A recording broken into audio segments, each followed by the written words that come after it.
Hello, welcome to the National Orientation course for Teaching, Learning, Evaluation Technology. And myself, Mr. Samrat Sikdar, and I'm working as a graduate research and teaching assistant here at the College of Agriculture and Life Sciences, Mississippi State University. So I'm very much grateful to get invited and deliver a talk uh, in this national orientation course organized by Atari Ludhiana, uh, the NADCL, and the universities of different spheres, to the different Indian universities, and so on. So, the topic which I'm going to cover today during my lecture is basically something which is related to the adult teaching and learning process. So, it is very important to understand that the teaching and learning is a complex job. And when we talk about the teaching and learning, so it encompasses the different um, spheres of our domain, and basically it includes the different other factors. So those factors are quite important to understand, and those factors really play a very important role in driving the teaching as well as learning process in an effective manner. So whatever it is, but definitely the main agenda of my talk is to deal about the different characteristics of the effective teaching. So what are the different characteristics an effective teacher must have or must focus on while teaching in a classroom setting, or particularly in a non-formal educational atmosphere? While I set the title of my talk as the teaching and learning in an adult atmosphere, but it doesn't only include the non-formal or the andragogical teaching and learning, but it definitely includes the teaching and learning what we do in um, the university environment, or in a college or university, or in the higher education academia.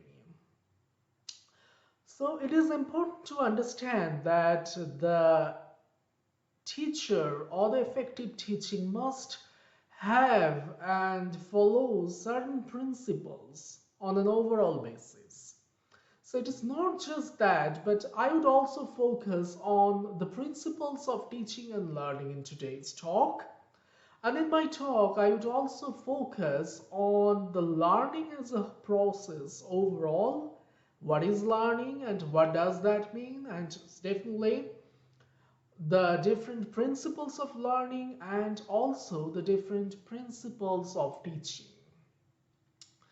So I personally believe that this particular workshop is really important in the today's academic environment, and definitely it would surely help all the participants to understand the different aspects of the teaching and learning. So it should be quite clear that while we talk about the teaching must follow a set of principles. And definitely, when we talk about the teaching and learning process, it must hold certain principles. And all the stakeholders of the teaching and learning must follow those certain principles. So it is quite important to understand on an overall basis.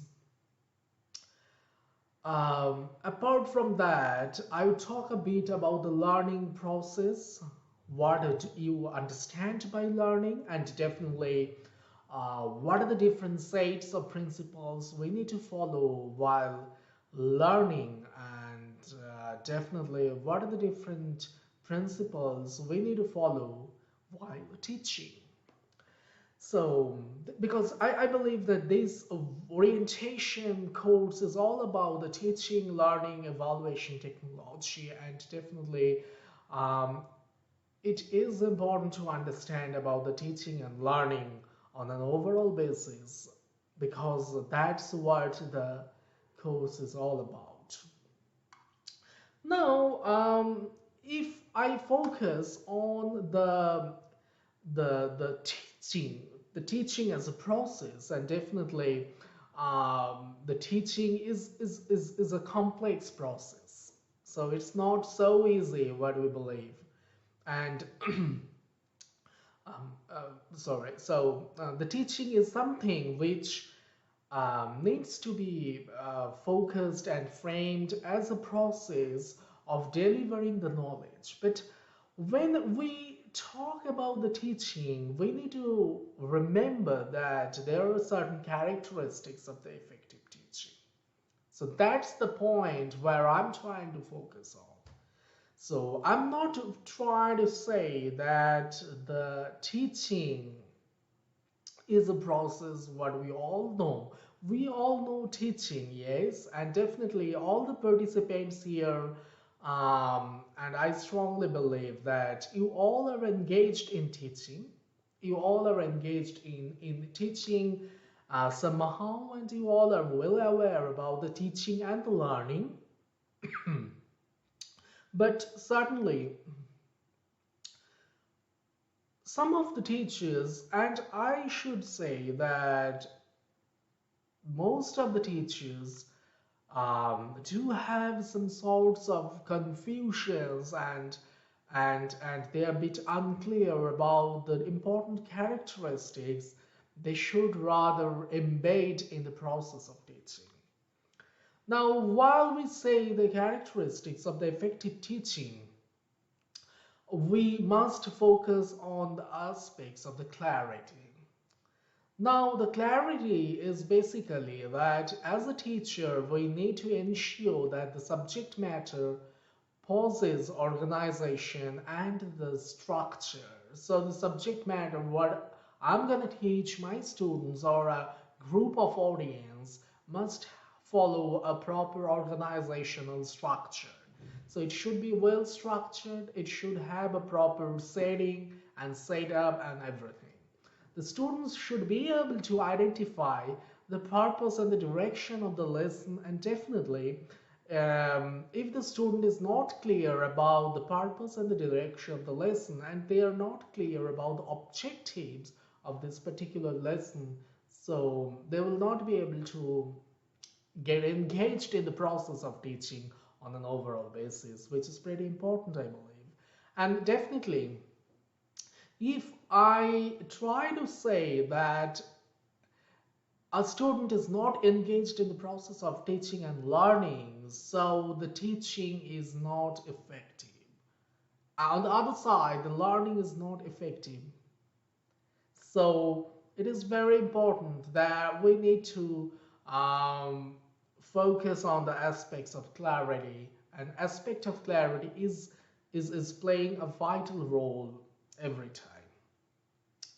Now, the subject matter should be well connected to other instructional topics and units, and definitely it is important that all the instructional topics and the units should be well connected to each other, that we shouldn't just jump into a new topic and a new unit, but definitely the topics or the units we are going to cover must be well connected and well attached with each other.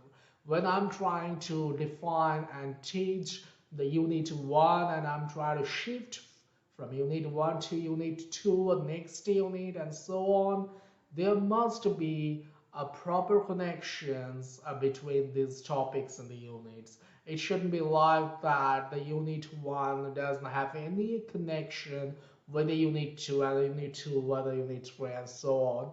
So that is not fair. That violates the the principles and the characteristics of the effective teaching. The next important feature, which I think is quite important, is the variability. So the variability is an important aspect, and the instruction should incorporate the variety of teaching methods and the techniques. So the teacher who is engaged in the process of teaching must incorporate the the different techniques of the teaching. So the teaching is not all about the lecture. Some of the teachers do think that we should deliver a simple lecture in each class, and that's not true. Whenever we're talking about the teaching methods and the techniques, so the instructions should focus on the aspect of variability. So definitely there must be the different strategies for all the learning styles in the class. So consider one class, and in one class some of the students are there who are slow learners. Some students are there who are high achievers. Some students are there who belong to the mediocre category. So, as a teacher, I need to consider all the participants, all my target groups, and definitely I need to follow the strategy for the high achievers as well as for the students who are not so advanced in their learning strategy or in their learning process rather. So it is important that the strategies for all the learning styles must be there. And quite interestingly, the very instruction within a single class period to improve the student attention. And it is also important to incorporate the varying degrees and the levels of cognition within the lesson. So as a teacher, it is important to incorporate the varying levels of cognition into the lesson which I'm going to talk. I'm planning to teach, or which I'm going to teach in a particular class. So this variability is important, and variability must be there in all the aspects of what we can see. The variability must be there in the teaching methods and techniques. The variability needs to be there in the learning styles. The variability needs to be there in the strategies for learning styles. The variability needs to be there in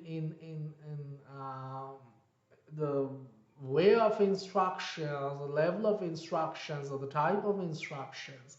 The variability needs to be there in the levels of cognition within the lesson. So the variability is an important aspect on an overall basis. Now, we should consider the characteristic of enthusiasm. So definitely enthusiasm is no doubt contagious. And enthusiasm is something the teachers create an interest in the subject matter. If the teacher is not enthusiastic about a particular topic or about a particular discipline or a subject, the students are not at all expected to gain interest in that particular discipline or the subject. So in all the settings, or particularly in an environment where we deal with the adult audience or the adult learners, and particularly I'm talking about the sorry, the classroom setting in a college or in a university, and even in some andragogical settings. So I'm not at all violating or overlooking the andragogical setting, but I'm considering the andragogical setting as well, because most of these principles or the characteristics can be applied and definitely need to be applied in the andragogical setting. So andragogical setting means when we are dealing with the adult audience or the adult learners, and particularly when we are dealing with the villagers, when we're dealing with the farmers or something like that. So they are not the part of the formal teaching learning environment what we do in a college or a university, but they do comprise the the learning groups of the adult I mean learning groups and definitely as a part of andragogy. So enthusiasm is a common feature and it needs to be there in all sorts of teachers. And it can demonstrate enthusiasm through the physical movements, body gestures, voice inflections, and using the props to attract the student interest. That's quite important. And these are the few ways we can use as a part of generating the enthusiasm amongst the students. And that's pretty, I mean, effective in my opinion, what I understand. And most of the teachers need to use these in order to make their teaching quite effective. And obviously, when you talk about the um, feature or the characteristics of an effective learner, so the student opportunity to learn the criterion material. So this provide opportunities for the students to show their learning, they create and share the objectives, and this criteria should guide the teaching learning process and be used to evaluate the student's performance. So specification of these criteria are quite important and it needs to be considered when creating and sharing the objectives. I mean, the objective of a particular lesson with the audience, with the students, with the learners, and that should definitely guide the entire teaching learning process. One more important characteristic of the effective teaching is the task-oriented behavior. So the extent to which the teaching learning activities are structured, organized, or guided, and definitely that should ensure the students are provided the directions and guided through the teaching learning process. So definitely the teaching and learning activities must be well structured, well organized, and properly guided. So it needs to be quite clear that all the activities where the teacher or the students are performing in an environment of teaching and learning must be task oriented, and all their behaviors must be well connected with the task. So the teachers demonstrating these characteristics skillfully and efficiently select or use appropriate teaching methods and techniques. Well, in this particular talk, I shouldn't get the chance to talk a bit about the different teaching techniques or the methods, but we should really know that there are lots of different teaching techniques and the methods which we really consider. And definitely, when we talk about the different teaching methods or the different teaching techniques, it might be the individual teaching technique, it might be at the same time the group teaching technique. So there are the few teaching techniques or instructional strategies which come under the individual teaching technique category, and at the same time there are some teaching techniques or the instructional categories which come under the group teaching techniques. So we should rather juggle with all these available teaching strategies or the techniques.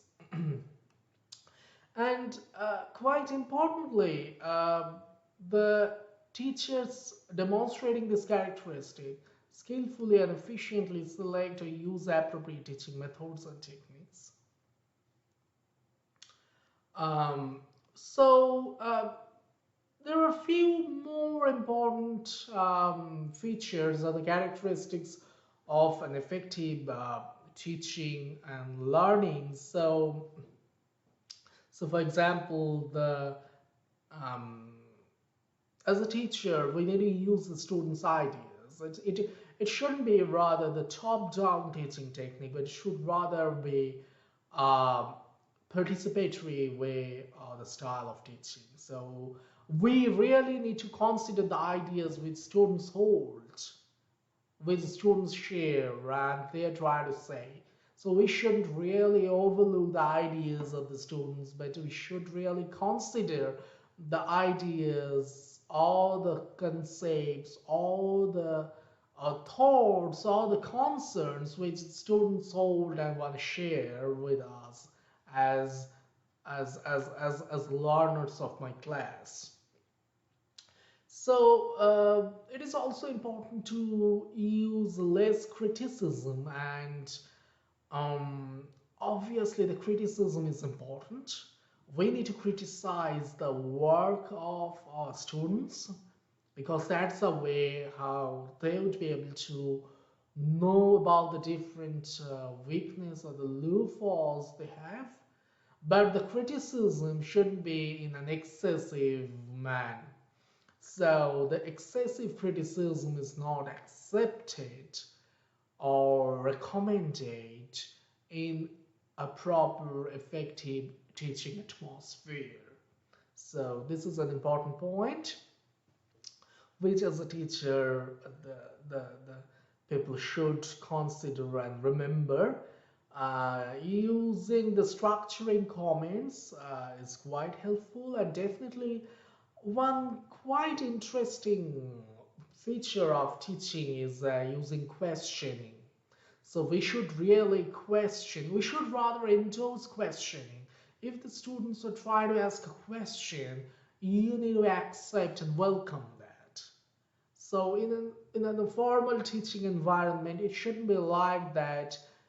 If a student is trying to ask few questions and you are trying to overlook those questions, so it shouldn't be like that. But as an effective teacher, if you rather try to be a successful teacher, so you should really consider the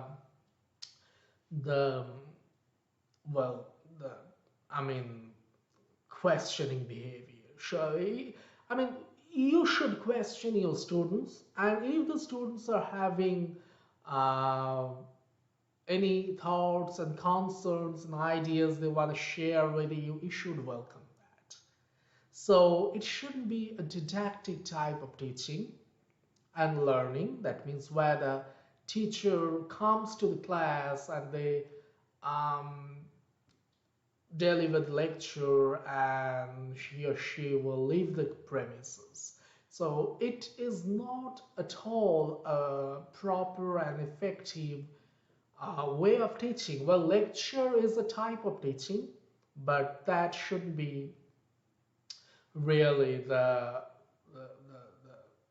only way of teaching. Where you should rather endorse the way of questioning, way of using and demonstrating the different other ways of teaching, and you should rather probe your students and learners for responses, and definitely uh, there is a concern about the difficulty of instruction, and you should use um, the different kinds of difficulties of instructions rather. So you need to change the level of difficulty um, in I mean definitely based on a specific time frame. So you should keep changing the level of difficulty of instructions. Um, So these are all about the features of an effective teaching technique, or if we want to endorse the teaching as a whole, and definitely if we all want to endorse and implement an effective teaching in an environment where everybody, each of my students should be an effective learner or the client of the effective teaching procedure. So we should focus on these particular features we rather talked about. And now I would try to focus a bit on the principles of teaching and learning, which is pretty important in my opinion. And the first one is the organization and the structure of the subject matter. So when the subject matter to be learned possesses meaning, organization, structure, and that is clear to students, the learning proceeds more rapidly and is retained longer. So we should always focus on these particular meaning, organization, and the structure of the contents of the subject matter. So if the students are informed about the content organization of the course of study through titling units um, of instruction and sequence of instruction makes sense to students. Teachers use structuring comments. This makes the interrelationships between the topics clear to the students. And definitely the teachers should make clear when one topic ends and another begins. So there must be some sorts of interconnection between the topics we are going to cover in our teaching. Teachers can also review at the beginning or the end of a lesson and emphasize the major points during a lesson and provide the structuring comments before asking a question, and definitely by providing a clear connection between what is being studied in the class and what is studied in the other classes. So, and of course, the cognitive clarity is important, and cognitive clarity is something which the teachers should explain, and something that, I mean, it depends on the way of explaining and demonstrating a particular concept in front of a group of audience, a group of learners. So it is important to incorporate the cognitive clarity um, into the way of teaching and through the instructional strategy. Of course, the second principle is all about the readiness, and that's a prerequisite for learning. If the subject matter and the learning experiences begin where the learner is, so well, always we should know our students. We should know the people we are gonna deal with. We are gonna teach, and we're gonna definitely do something. So it's very important to understand well about the students. So it's important to know your students, understand their interest, their aspirations, their aptitude for learning, and definitely their prior knowledge, and so on and so forth. So it is important as a part of teaching and learning. So definitely, if the student is not ready to learn, he or she will not learn. So that's the simple thing which we need to understand. And definitely, it's important to make sure that the student is ready to learn. If the student is not ready to learn, he or she is not at all ready to learn a particular topic or a lesson. So it's not worthwhile to teach that particular group of students. So it's my suggestion that it is important to ensure the readiness of the students we are going to teach, and it depends on how well you know your students. Well, the important aspect which comes into play is all about the motivation. The students must be motivated to learn. Learning activities should be provided that take into account the wants, needs, and interests and aspirations of the students. So they must be well motivated to learn, and then only they will be able to learn. And As a teacher of the adult learners, I need to consider the needs, interests, and wants of the students.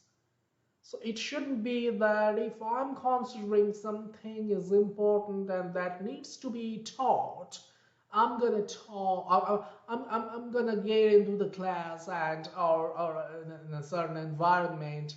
I'm starting to teach that. That shouldn't be the story. Well, the experts of the teaching and learning, and the educational experts, definitely suggest that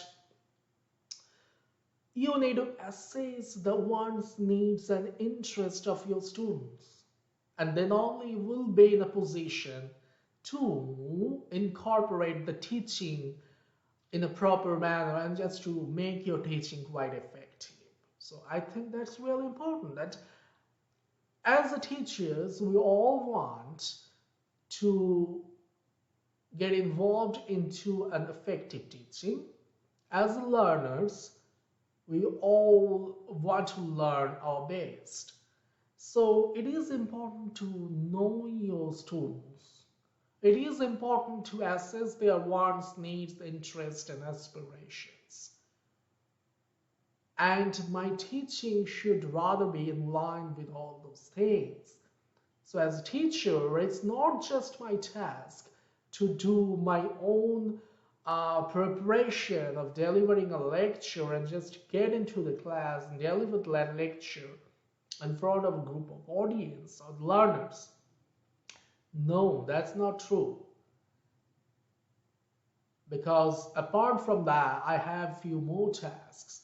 My task is to understand what my learner exactly wants, what my students um, are really interested about, what they want to know about, and all those stuffs. So these are few things which really play an important role.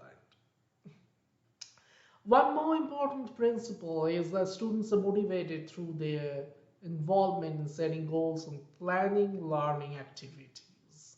So it is important that the teachers will surely help the students in setting their goals and help them in planning the learning activities, in making their blueprints or how they can reach their goals, their objectives, how they can rather fulfill their objectives and reach to their goals. And this needs the planning definitely.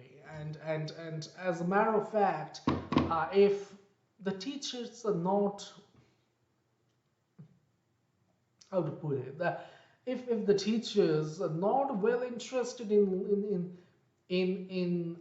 getting involved into the sketching of the goals of the learners, and definitely is to help them in planning their learning activities. So um, the teacher will not be able to motivate the students, which is pretty important. And success is a strong motivating force. So the subject matter should be provided several levels of difficulty. So the subject matters, all the assessments shouldn't be like that. It's so difficult for a certain section of the students, and they're not at all interested, and they don't feel interested, and they're getting the lower score uh, for, I mean, in each and every time. So they will rather get demotivated, and that's not what we are expecting. That's not what we are recommending. We are always recommending to um, put and vary the level of difficulty of the assessment, so that a certain section of students will do well, get a good score one time, they might get a bad score other time, but it's not fair that they are getting the same bad score or the poor score each and every time. And that's the thing which will rather make them demotivated, and that's something which is not recommended.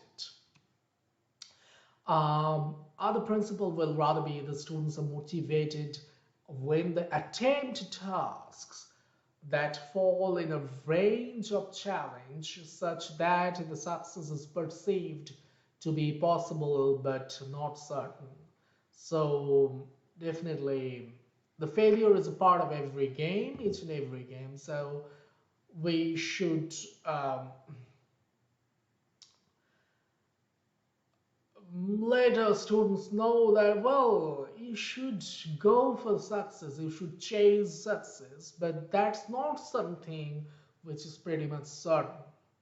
You might be unsuccessful several times. Do admit that. The reward and reinforcement is another factor, and some principles are aligned with rewards and reinforcement.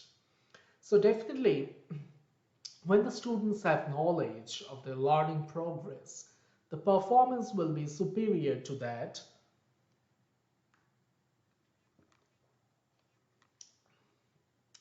And performance will be superior to what it would have been without such knowledge. So having the knowledge about the learning progress is important. And that solely depends on the feedback.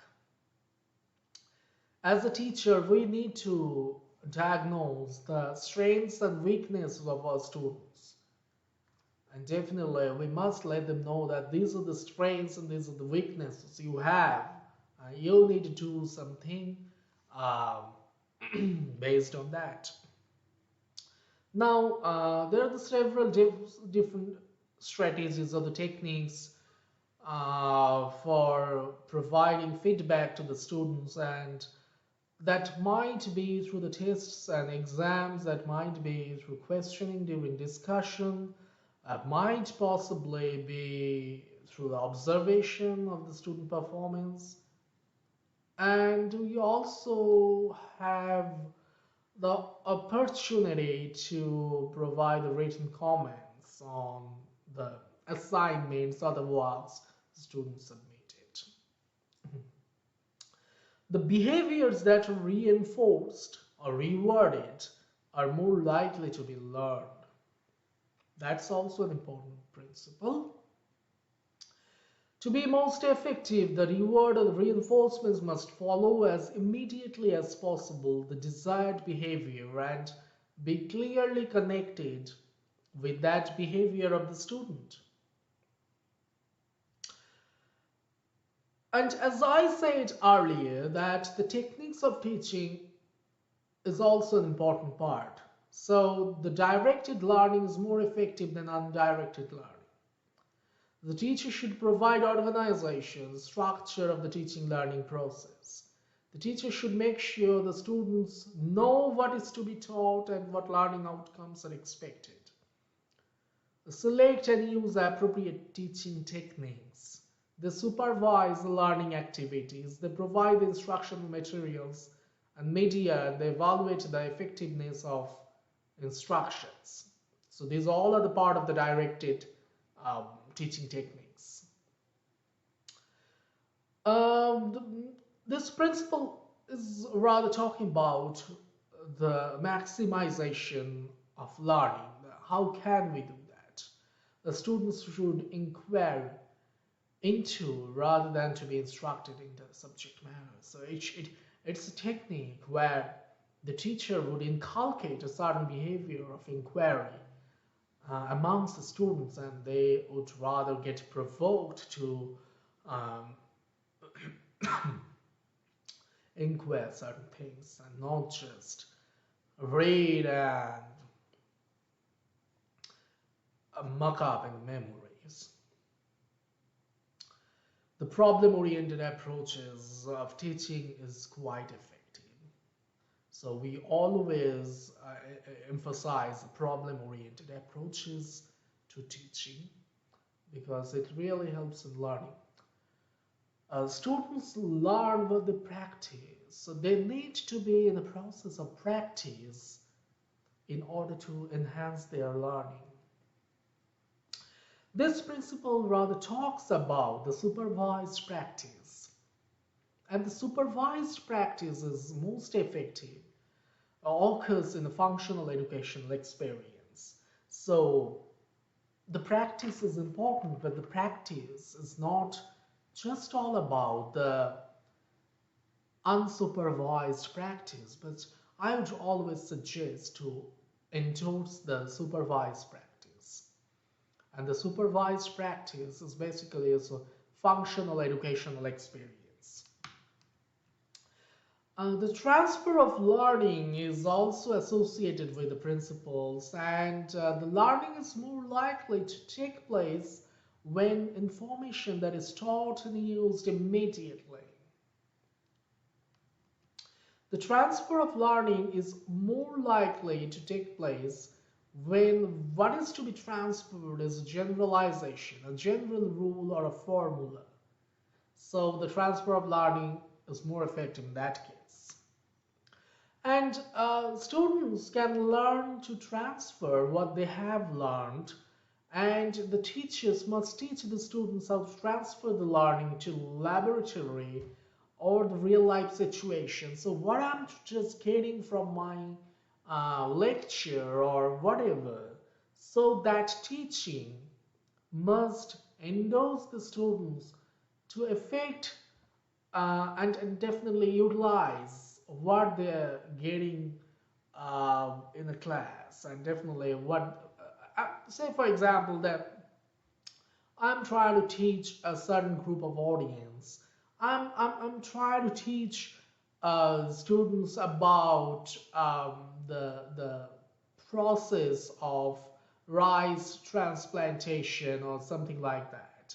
So if the rice transplantation is of that's of course that's something which I'm gonna teach in my class, and I'm teaching them about the different agronomic practices which the farmers use and implement while the cultivation of paddy. But are the students able to utilize those sorts of knowledge into their real life situations? That's a question.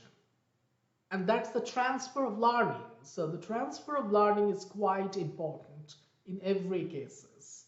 If the student is unable to transfer the learning, it does endorse the lower effectiveness of the teaching. That means the teaching is not supposed to endorse the transfer of learning, which isn't true. And definitely as an effective teacher, and obviously we all try to be an effective teacher, and that's beyond questions, but definitely if we are trying to be the effective teachers, so definitely we need to endorse the transfer of learning. We need to prepare our students in such a manner so that they can transfer their learning to the real life situations. Um, Now it's all about the principles of the teaching and learning, which we just discussed about, and we talked about the different principles of teaching and learning. Now I want to talk a bit about the learning as a procedure, and when I talk about the learning, is basically it's a process. So learning is a process, it's not a product. However, because this process takes place in mind, we can only infer that it has occurred from the student's products or performances. The second important thing about learning is that learning involves the change in knowledge, beliefs, behaviors, and attitudes. This change unfolds every time, and definitely it takes time to unfold all this changed. So all these changes will get unfolded frequently over a certain period of time. So, as a teacher, when I'm teaching a particular lesson to my students, or when the students are learning something from a teacher, it's quite important to understand that definitely um, students will change their behavior. I mean, the knowledge level of the students will get changed, the skills of the students will get changed, the beliefs of the students will get changed, the behavior of the students will get changed, the attitudes of the students will get changed, and all this will get changed over a certain period of time. Well, over a certain period of time, it will changed, and these changes will rather be visible. And the other important, I mean, I think when you talk about the learning, it is important that learning is not something done to the students, but learning is rather something the students themselves do.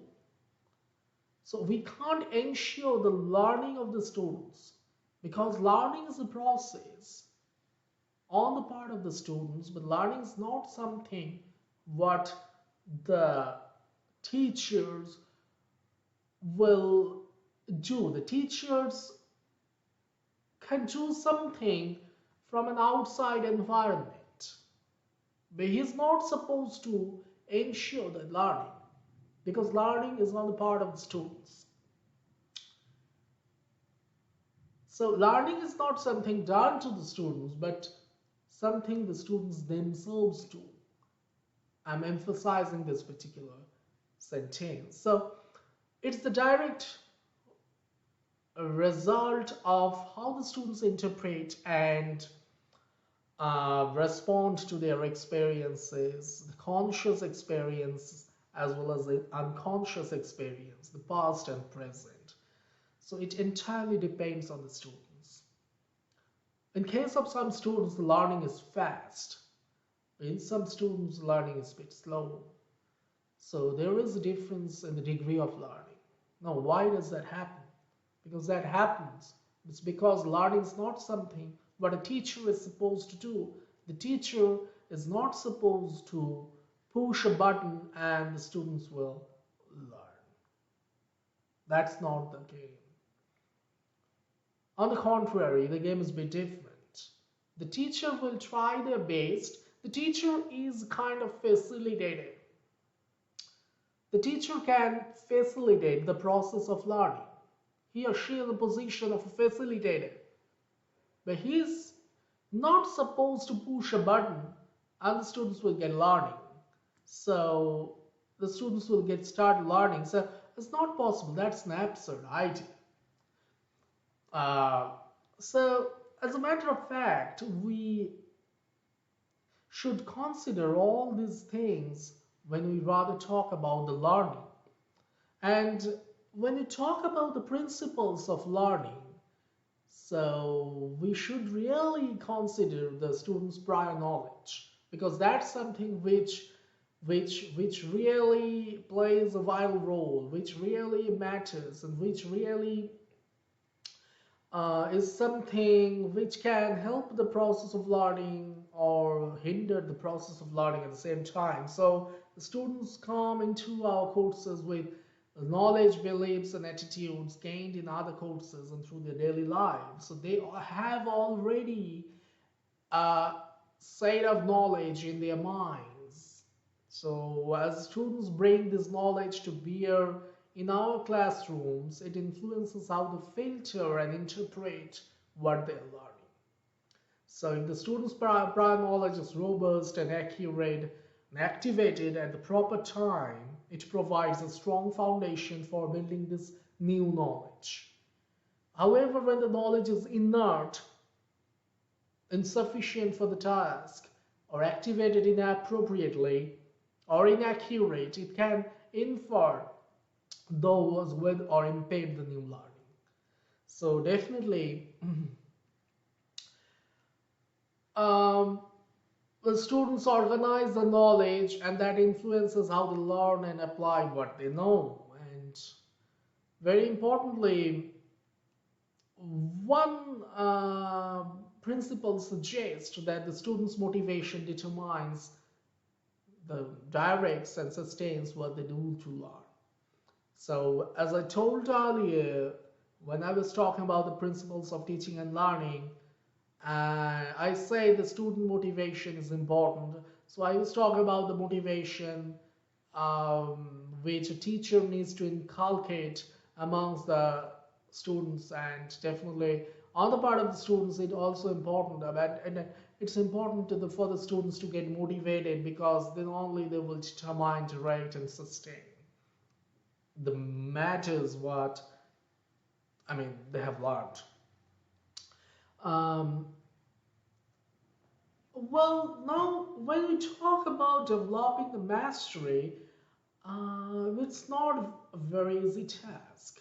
So if we want to become uh, quite competent in a certain subject matter or the topic or a particular discipline, so it takes time. And well, I believe all the teachers aim to make their students much more competent in a particular topic or in a particular subject matter or something like that. But when we say about developing mastery, the students must acquire the component skills, practice integrating them, and know when to apply when they have learned.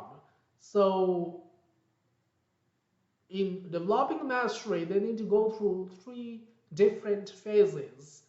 First of all, it's important to getting the component skills, and then it is important to practice integrating them, and then it's important to know when to apply all those knowledge they have learned. And other principles suggest that goal-directed practice coupled with targeted feedback enhances the quality of students' learning. So the practice needs to be goal-directed, and definitely that needs to be coupled with the targeted feedback. And if the students really want to learn better, so they need to get engaged into the goal-directed practice, and obviously there must be the targeted feedback. So that means if they reach there in a certain period of time. So how to develop the objectives? It depends on the teachers. At the same time, it's not just the students who decide this particular quality of learning, because the instructor or the teachers are also the vital part of the entire scenario. So the goal-directed practice coupled with the targeted feedback is important. And how a student is supposed to get the targeted feedback, because he or she is in a position to get a targeted feedback only from the teachers. So it is important to understand that the goal-directed practice is something which needs to be supported with the different strong and robust feedbacks on behalf of the teachers or the instructors. And of course, the student's current level of development interacts with the social, emotional, and intellectual climate of the course to impact the learning. And this current level of development is important because it can somehow affect the social, emotional, and intellectual climate of the course, and that will gradually impact the process of learning. So it is important that the students are not only intellectual but also social and emotional beings, because they are the human beings. So they are not something or they're not something without life, but they do have the social feelings. They have their own emotions and everything. So, and if they are still developing the full range of intellectual, social, and emotional skills, so While we can't control the developmental process, we can shape the intellectual, um, social, emotional, as well as the physical aspects of the classroom climate in developmentally appropriate ways. So, in fact, some studies shown that the climate we create has implications for our students. A negative climate may impede learning and the performance, but a positive climate can energize the students' learning. So it's okay, and definitely the the climate development and the generation of the climate, a friendly and supportive climate is important, which is positive. But if the climate is not positive, so that would, of course, hinder the the the process of learning. Yes, that's true. And one more principle of learning is there, and it suggests that uh, if somebody is trying to become a self-directed learners, the student must learn to monitor and adjust their approaches to learning. So how can a student become self-directed learner? So that's a very long story, and that might require a complete whole talk. That's not possible to explain right now. But well, if the students are not only intellectual, this, and definitely if students want to become self-directed learners, so learners may engage in a variety of metacognitive processes to monitor and control their learning. So when we talk about this metacognitive process, so we're talking about assessing their task at hand, evaluating their own strengths and weaknesses, planning their approach, applying, monitoring the various strategies, and definitely reflecting on the degree to which their current approach is working. Unfortunately, the students tend not to engage in these processes naturally. That's important. And when the students develop the skills to get engaged, these processes, they gain the intellectual habits that not only improve their performance, but also their effectiveness as the learners. So, um, in order to become the self-directed learners, and if a student is trying to become a self-directed learner, so it is important for them to, of course, consider these different steps, that is assessing the task at hand, evaluating their own strengths and knowledge and weaknesses, planning their approach, applying and monitoring the various strategies, and reflecting on the degree to which their current approach is working. So these all are important. And of course, the learning and performance uh, are best fostered when the students engaged um, in practice that focuses on a specific goal of criteria and targets an appropriate level of challenge and is of sufficient quantity and frequency to meet those performance criteria. So specification of those criteria and having the complete knowledge about the different criteria is important in order to have the effective learning. So this is all about for my today's talk in this national orientation course. And definitely, we just had a discussion about the different aspects of the teaching learning and the different principles and important features of the teaching and learning process. How can definitely the students becomes an effective learners, and how can a teacher become an effective teacher. So these are the few things which we talked about, and of course, hope you all have enjoyed the talk, and certainly I'm sorry for not being present synchronously during this particular talk, but of course, I believe that you got a few knowledge and some ideas about the teaching learning. So, and I would like to share my email ID with you. And if somebody is having any question, concerns, or any ideas or anything, any opinions which you want to share with me, you can send me an email anytime. Feel free to send me an email. Feel free to send me your questions or concerns or anything.